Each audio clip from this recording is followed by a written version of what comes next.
E aí, Basileu? Tudo certo? Tudo Bom, bem. estamos aqui de volta no Espaço Teias, junto com o Basileu. Depois eu vou apresentar ele adequadamente. Nós vamos sentar aqui, por favor, Basileu, fique à vontade. Obrigado. Bom, agradeço a audiência de todos e todas. Estamos aqui com um grande amigo, o Basileu Margarido. O Basileu, ele já exerceu vários cargos na administração pública, foi secretário da Fazenda, foi presidente do IBAMA, e agora nós vamos conversar um pouco sobre a administração pública dentro da linha de programas do MBA Administração da FEA.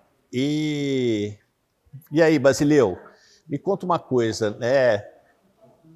Nós temos passado aí um tempo, né, em que a gente vê que uma parte do setor privado ganhou em produtividade, e a gente percebe que um dos gargalos do país seria a melhoria da eficiência do setor público, né? Tem muita gente que fala isso. O que você acha disso? O que você tem a falar sobre isso? Bom, primeiro queria cumprimentar, enfim, a iniciativa, parabenizar a iniciativa aqui de vocês, da TEIA, de provocar essa discussão, que eu acho que é uma discussão fundamental, né, para o país, uma discussão que precisa estar dentro das faculdades de economia e administração, né? Não precisa colocar esse tema em pauta, né? Cumprimentar aí quem está nos acompanhando, nos ouvindo, né?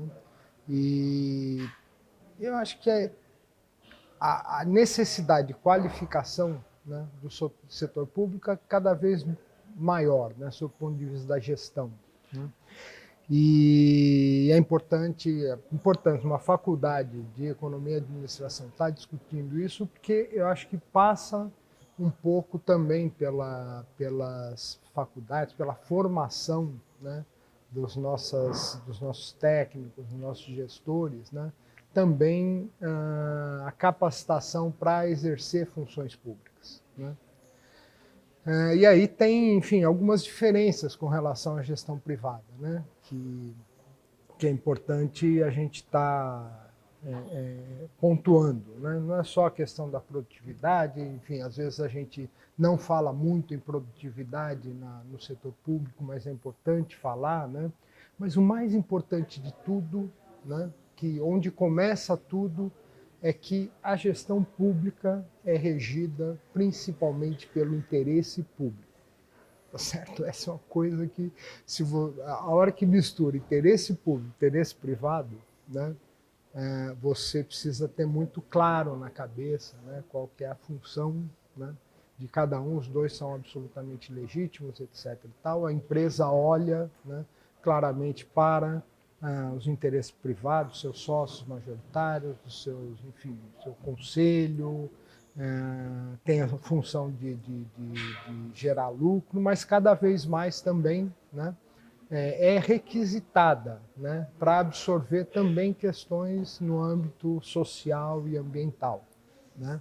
Tem uma função social, né, da empresa pública que, enfim, é cada vez mais solicitada, mais requisitada e está cada vez mais presente, né, nos relatórios, né, das sociedades privadas, principalmente aquelas que têm ação em bolsa e etc. e tal. Ou seja, a empresa privada não foge desse espírito público também, tá tem certo? que Cada absorver, vez mais, né? cada vez mais tem que absorver também, As questões né, ambientais, as exato, questões de sustentabilidade, né, social, exatamente, né, de respeito à diversidade, todas essas questões estão na pauta do dia. também e estão também sendo exigidas são no questões âmbito públicas. da gestão privada, né? Agora, o foco, obviamente, é o interesse privado, a geração de lucro, etc. e tal.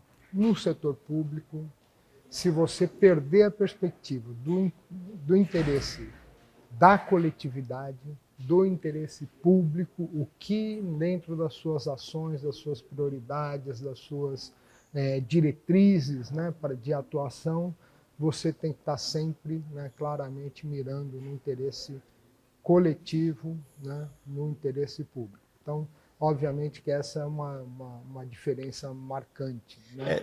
E assim, e foi bom você ter tocado nesse assunto da empresa privada, né? Porque, em geral, a empresa privada é fornecedora pro setor público, né? Então, as relações que se estabelecem no setor público com as empresas privadas, né, são também, vamos chamar assim, relações republicanas, né? Impessoais, tá certo? Pela E impessoalidade. e a gente vê também que, assim, algumas práticas que ocorrem nessa área são práticas que vêm com a história do Brasil, né? Muito, muito próximo do que vem acontecendo nessa relação, né? Nós temos aí os fundamentos do patrimonialismo, né? Do fisiologismo, tá certo? Que são coisas que envolvem não ficam só dentro do setor de arquitetura, mas afetam a gestão Também a gestão privada. O que você acha disso? Eu acho primeiro que a gente precisa ter um olhar, né, sempre de uma perspectiva de processo, né?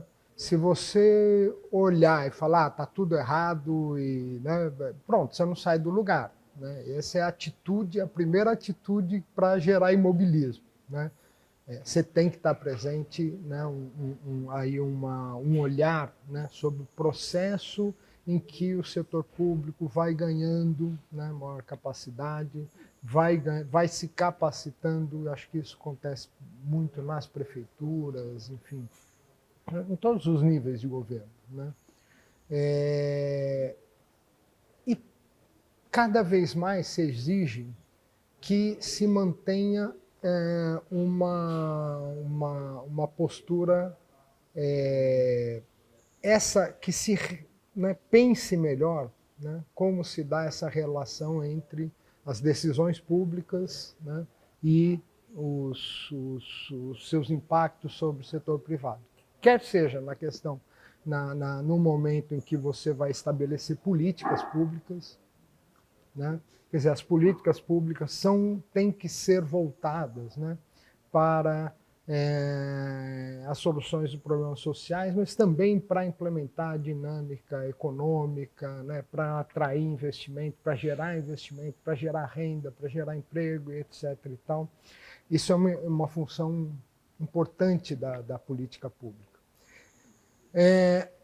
E a relação, como você colocou, no momento de se estabelecer os processos de compra, aquisição de bens, produtos, serviços, quer dizer, cada vez mais, né, o setor público exige que se vá buscar essa capacitação na área privada, de serviços, principalmente na área de tecnologia, que é um setor muito dinâmico, né, que você precisa estar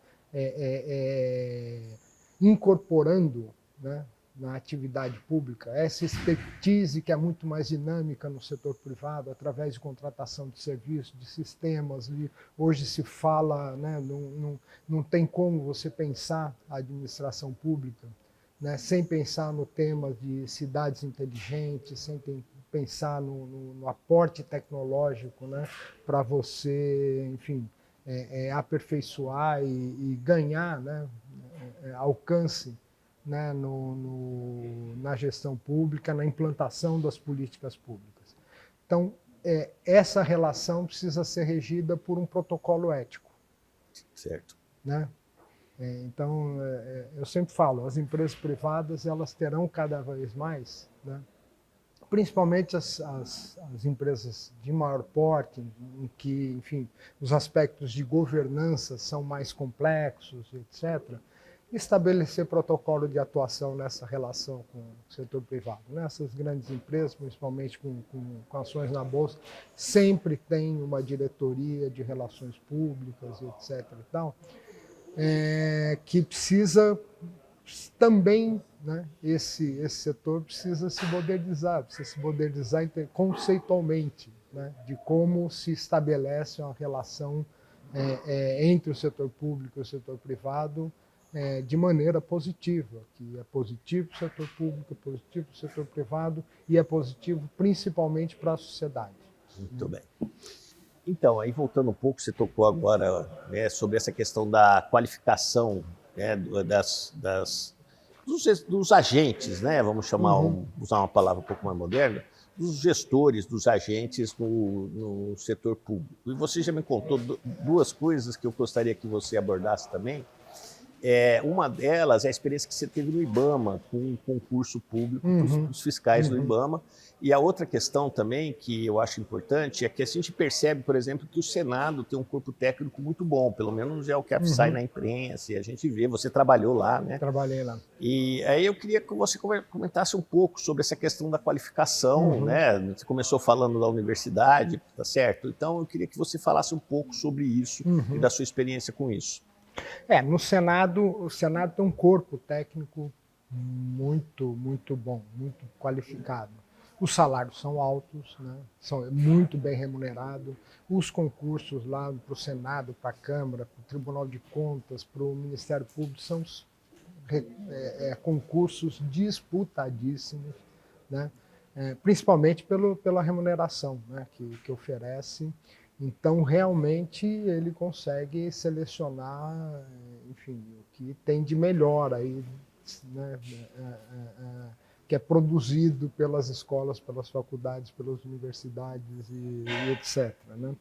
Então, é uma qualificação grande, enfim, tem ali os processos de debate, de discussão, né? A todo momento você tem ali todo dia, pelo menos, umas 3, 4 comissões funcionando ao mesmo tempo, né?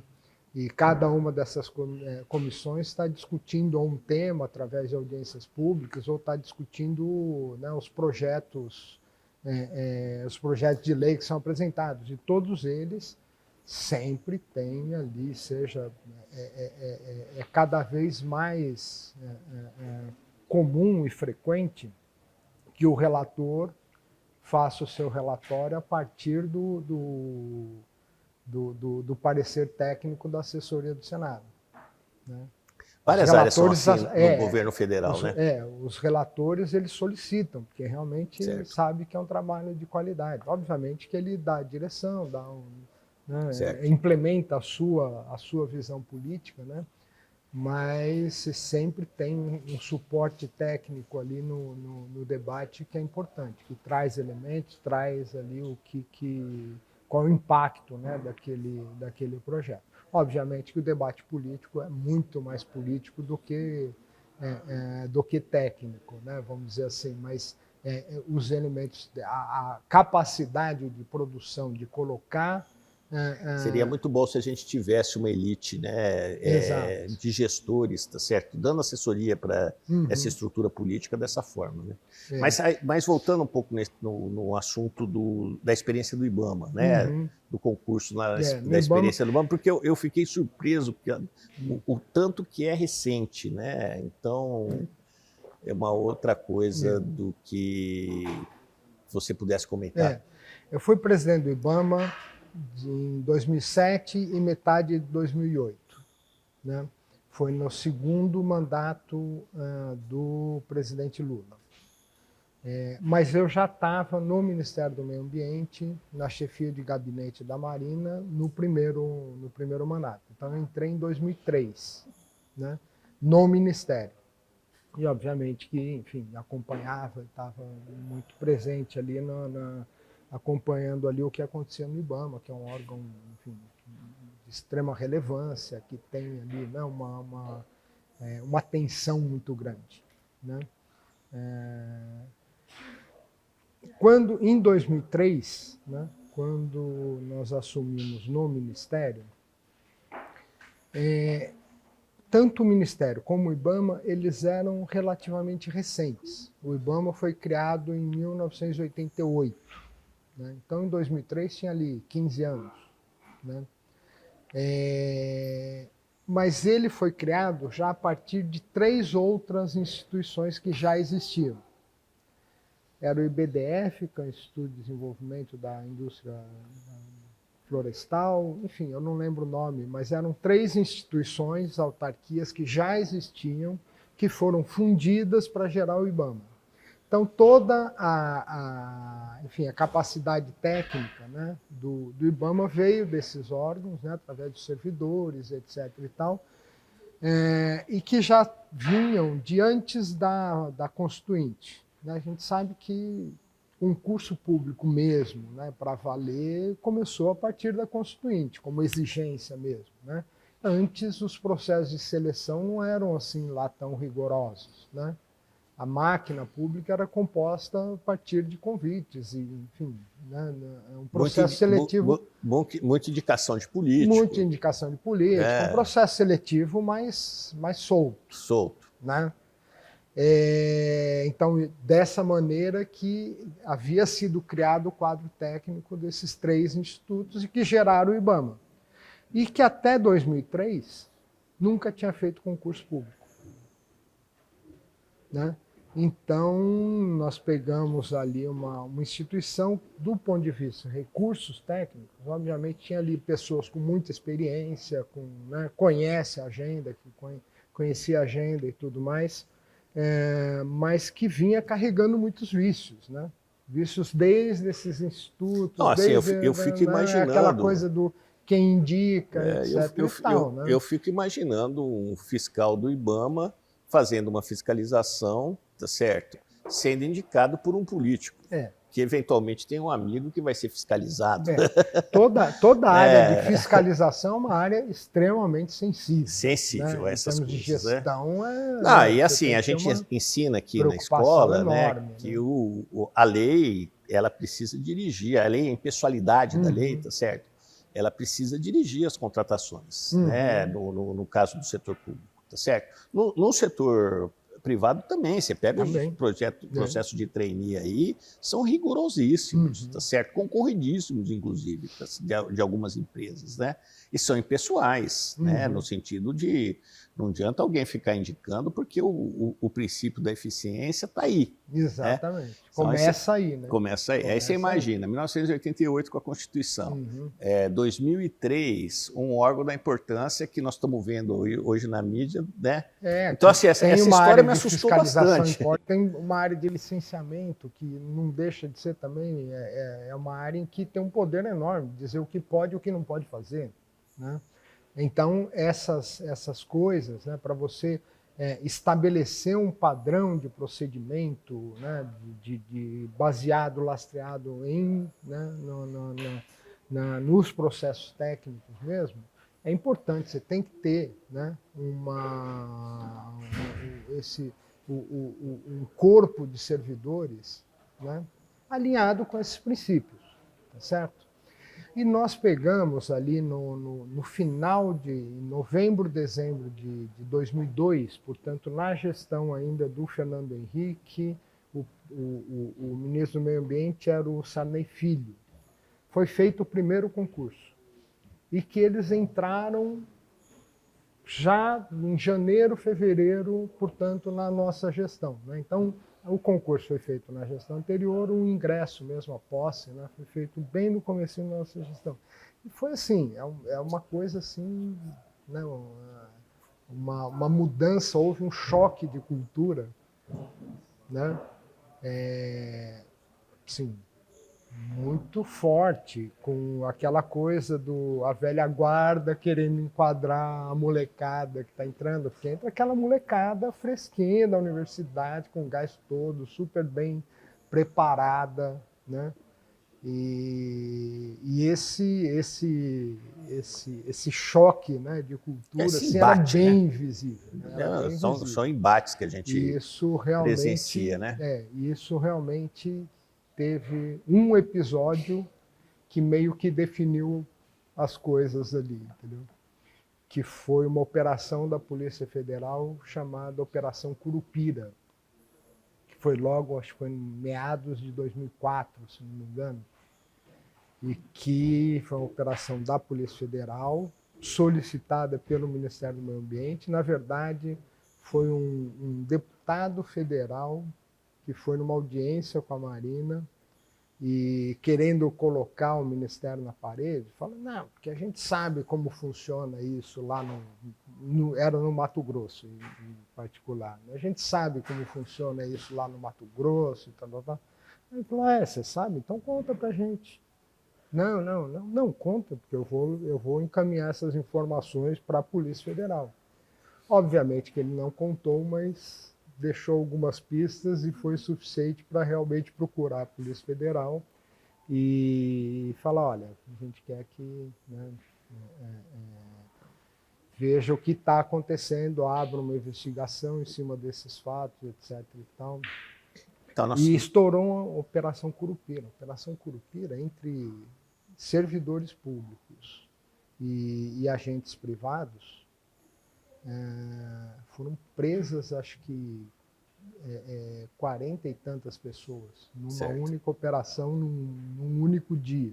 Então, isso foi um choque ali dentro, né? Que meio que deu uma definida nas coisas, para que lado que a garotada devia ir. Entendeu? Certo. E então, isso foi... e assim, eu queria voltar agora um pouco, né? A gente tem um tempo meio curto ainda, né? Sobre a questão da administração pública, né? E eu percebo que você tem uma visão muito positiva, né? Ou positiva, certo? Sobre o andamento, né? Acho que nós estamos num país em construção, que muitas coisas que eu comungo também, viu? Uma ideia que eu comungo também, que muitas coisas evoluíram, né? Nesse tempo, apesar de muitos problemas que a gente tem, né? Ainda temos, né? mas Vários eu acho problemas que a a gente gente tem. dá alguns passinhos, talvez não na velocidade que gostaríamos, Isso, né? Mas eu acho que dá alguns E aí eu passos. queria ver assim, uma visão de futuro, tá certo? Voltando para a gestão específica, né? Assim, como você vê, né, efetivamente a gestão pública daqui para frente, né? Nós passamos aí por um período difícil, né? E que o país está tentando se reorganizar e se restabelecer dentro desses princípios democráticos, né? E aí eu queria ver um pouco com você sobre isso, né? Sobre a sua visão de futuro. Eu acho que o setor público não tem alternativa, né? A não ser se capacitar, né? Porque você tem recursos cada vez mais escassos, né? Quer dizer, existe uma tensão permanente, né, entre a fisiologia, entre, né, enfim, práticas eticamente, né, deletérias e etc e tal, e roubo e, né, tudo, e pressão para aumento de gastos e tudo isso. Mas você tem do outro lado uma tensão permanente que você tem que entregar, né, para a sociedade, né, através da implantação de políticas públicas que resolvam os problemas da sociedade, né, os problemas de educação, de saúde, de assistência social, de investimento, de geração de emprego, de geração de renda, né? Então, frente a uma realidade de recursos estáticos e escassos e demanda, nessa pressão que tem de demanda por serviços públicos de qualidade, e serviço público é isso, melhora a qualidade hoje, você vai ser exigido que você continue melhorando a qualidade, né?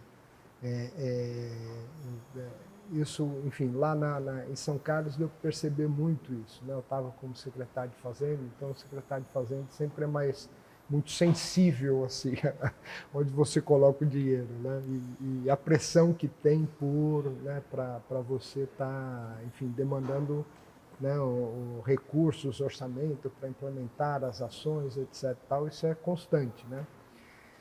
Cara, você melhorava o serviço de saúde, e a gente conseguiu, ainda bem, né, fazer isso, tinha um serviço de saúde que teve ali um ganho bom de qualidade. Cara, toda a região em volta vai para lá, né? E gera uma pressão também para os prefeitos. Mas o ganho de qualidade, quando você promove um ganho de qualidade, você muda o comportamento do cidadão. Você muda o comportamento do cidadão. E a expectativa é que, né, essa mudança de comportamento vá realmente estabelecendo para os novos gestores públicos, né, um ganho de capacidade na gestão das políticas públicas cada vez maior. Né? Você vê nos municípios, você tem essa agenda muito forte, né, de melhoria de qualidade, de implementação, de inovações tecnológicas, de capacitação. Você vê nos governos estaduais. Um exemplo, né? A saúde é um grande exemplo, né? Tem um texto que é de 2013, 2012 ou 2013, do pessoal da Fiocruz, que faz essa análise do sistema de saúde brasileiro, né? Como um todo, né? O que aconteceu em São Carlos aconteceu no Brasil inteiro. E o sistema de saúde colocou mais de 50 milhões de pessoas, tá certo? Depois da Constituição de 88, com acesso ao sistema de saúde, né? Então, a gente não percebe essas melhorias, né? Vamos chamar de melhoria contínua, tá? Usar uma palavra do setor privado, né? A gente não percebe essas melhorias incrementais, né? E ficou muito evidente agora na pandemia, né? Ficou. Cara, na saúde ficou, né? Ficou, né? Ficou. E todos têm a sua crítica ao SUS e tal. A educação né, que não poderia funcionar melhor, que poderia, né, diminuir as filas, que poderia ter uma capacidade de resposta maior na hora que você vai marcar um exame, etc. Mas todo mundo viu que você precisa ter um sistema público de saúde funcionando, e nós temos uma base boa. É o papel da prevenção, né? O papel da saúde coletiva, de maneira geral, né? Não só da saúde individual, né? Mas da saúde coletiva. A educação não tem os indicadores da saúde, mas aconteceu algo muito parecido, tá certo? Não avançou na mesma velocidade, né? Eu acho que nós estamos se preparando para dar um salto na educação também, mas isso é outra conversa. Espero que sim. A gente conseguiu dar um salto importante na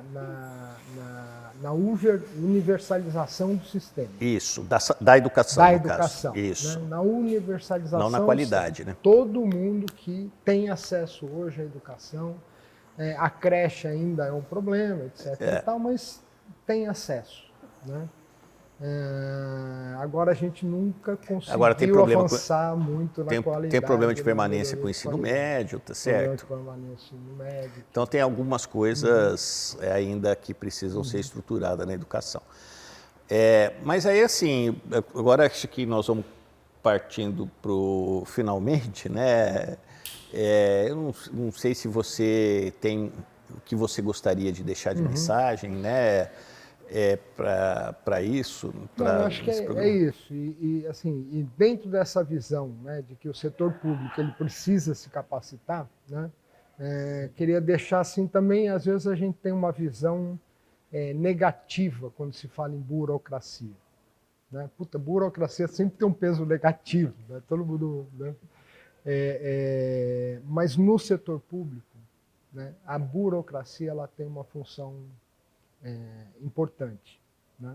Primeiro porque se você quer dar transparência à ação pública, né, e isso é uma exigência muito grande da sociedade, através do Ministério Público, etc. e tal, você precisa registrar os atos.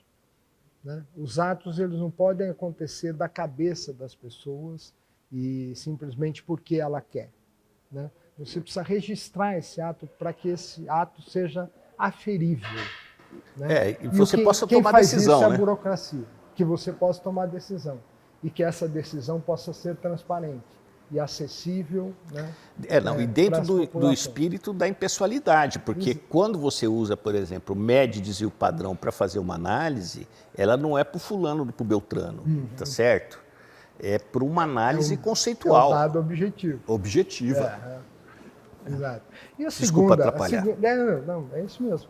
E o segundo aspecto é que o setor público é marcado, e é importante, né, no processo democrático, é marcado pela rotatividade do poder. Né?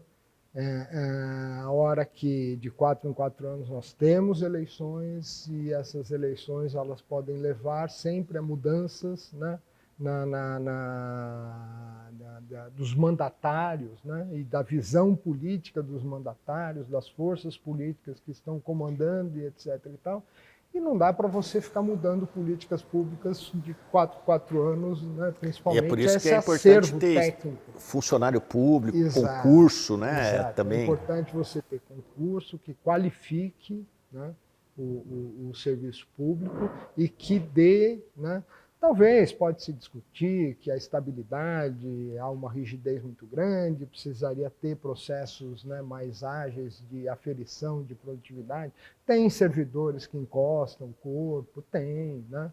Mas isso, se você estabelece processos, né, de trabalho, enfim, isso nunca foi muito muito fácil no setor público. Acho que a gente não tem experiências muito positivas, assim, aqueles cases de sucesso para mostrar, de realmente você estar aferindo produtividade né, do serviço público, etc. Tal. Mas, enfim, eu acho que essas coisas vão ficar cada vez mais evidentes, cada vez mais exigidas, cada vez mais necessárias. Então, enfim, essa visão, essa perspectiva, aqui nós temos, né, um grupo de aperfeiçoamente que eu acho que a gente precisa apostar. A gente tem um grupo de análise de políticas públicas aqui, né, que deu origem ao LEPES, que mexe com a educação, com a economia da educação. Mas, para além da economia da educação, faz avaliação de outras políticas públicas, né? E a fazer avaliação de política pública é uma coisa que metodologicamente é muito difícil. É muito difícil. Como é que você vai saber se um processo educacional deu certo se ele demora 8, 10 anos para acontecer? Né? Então, assim, é uma coisa muito... É diferente do lucro, né? Que você tem lá todo ano, você faz o balanço e sabe se você deu resultado ou não deu, né? Então, é nesse sentido que a avaliação de políticas públicas, para você aferir resultado de funcionário público, por exemplo, é difícil. Né? É difícil. É muito difícil. São coisas que, tecnicamente, são difíceis. Porque o serviço público, a agenda é muito ampla. No setor privado, a empresa tem uma missão, né, e que ela pode escolher. Eu quero atuar em tal segmento, eu quero atuar num nicho de mercado, eu quero ser o melhor, né? Ela tem essa liberdade e ela escolhe aonde ela quer atuar. E ela pode estabelecer todos os seus, enfim, sua organização interna para atingir aquele objetivo. No setor público não tem isso, né? Você tem que dar respostas às demandas da sociedade, né? Eu até brinco que, por exemplo, o secretário de Educação não pode escolher se ele vai oferecer vaga em creche ou não. Acho que não. Eu não vou oferecer vaga em creche. Não tem, né? Então, assim, a demanda ela é muito ampla, é muito diversa, né? E é difícil também lidar com a questão da rotatividade, né? Do fato de que em 4 anos você tem um novo período de gestão. E todo o planejamento, né, você pode até fazer um planejamento de um prazo maior, mas você quer saber o que vai acontecer daqui a 4 anos quando vier a eleição. Né? Então, os prazos de planejamento eles são mais curtos, né? As demandas são mais amplas. Então, tudo isso impacta, né, na forma como você, enfim, na gestão. Né? E voltando nos critérios, e nos indicadores, né? E voltando só à questão da burocracia, né, para chamar a atenção também de quem está escutando a gente, né, a burocracia não é um palavrão dentro de uma escola de direção, né? É uma técnica, né? Eu não gostaria de chamar técnica, não, mas é uma estruturação em que você tem duas relações que são principais que o Basileu falou, que é a formalidade e a impessoalidade, né? As pessoas estranham a burocracia, muitas vezes, né, pela impessoalidade da burocracia, né, e um pouco pelo formalismo, tá certo? Então, isso é importante no setor público, né? Isso, e não pode confundir, e uma confusão que sempre acontece, é assim, a burocracia em si e a gestão burocrática. Para você estabelecer, enfim, o processo de trabalho, todos os seus objetivos, né, você não precisa ter uma gestão burocrática para lidar com a burocracia. né? Você pode ter uma gestão por objetivos, por resultados. Né? E você tem hoje, por exemplo, sistemas de informações que estão dando conta também dessa demora da burocracia. Né? Um exemplo que eu dou é o sistema que o Judiciário Paulista tem. Né? Ele está tudo digitalizado, tá certo? Né? Os processos, tem né? ganho Assim, aqui na universidade, todo o processo de matrícula, todas essas questões são tudo digitais, tá tudo feito à distância, cada inclusive, vez mais depois da pandemia. Né? E cada vez mais também no setor público como um todo. Né? O Estado de São Paulo tem o sem papel, tá certo? Que é outro processo que pegou, vamos falar assim, né? Que está funcionando. O Tribunal de Contas faz o controle das licitações dentro de um sistema de informação. O sistema de informação estão se conversando também, né? O sistema de informação está se conversando.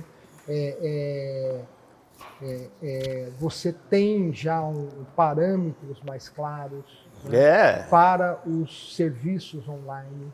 Né? Hoje é uma exigência da lei. Poupa tempo, uma exigência da lei. Né? A lei estabelece que cada nível de governo, a prefeitura, ele tem que estar disponível na internet a carta de serviços. Tudo que você oferece para a sociedade em termos de serviço tem que estar lá, né, na internet à disposição da sociedade. Isso, obviamente, não acontece novamente, né, de uma hora para outra, mas é um processo que eu acho que não tem volta. Muito bem. Então tá bom. Queria agradecer imensamente, Basileu, foi muito legal a conversa, né? Nós tivemos um problema técnico na primeira gravação, essa é a segunda gravação, né? Mas acho que nós conseguimos fazer amarrar as coisas como nós fizemos na primeira. Tá? Dizer para si, se você gostou aí, põe um like pra gente, tá bom? E muito obrigado pela atenção. Estamos aí, vamos fazer outros programas. Espero que vocês gostem. Muito obrigado. Agradeço a oportunidade também de estar conversando aí com o pessoal e me coloco à disposição, né, sempre que estou aí à disposição para estar colocando novos elementos aí em debate. Tá bom?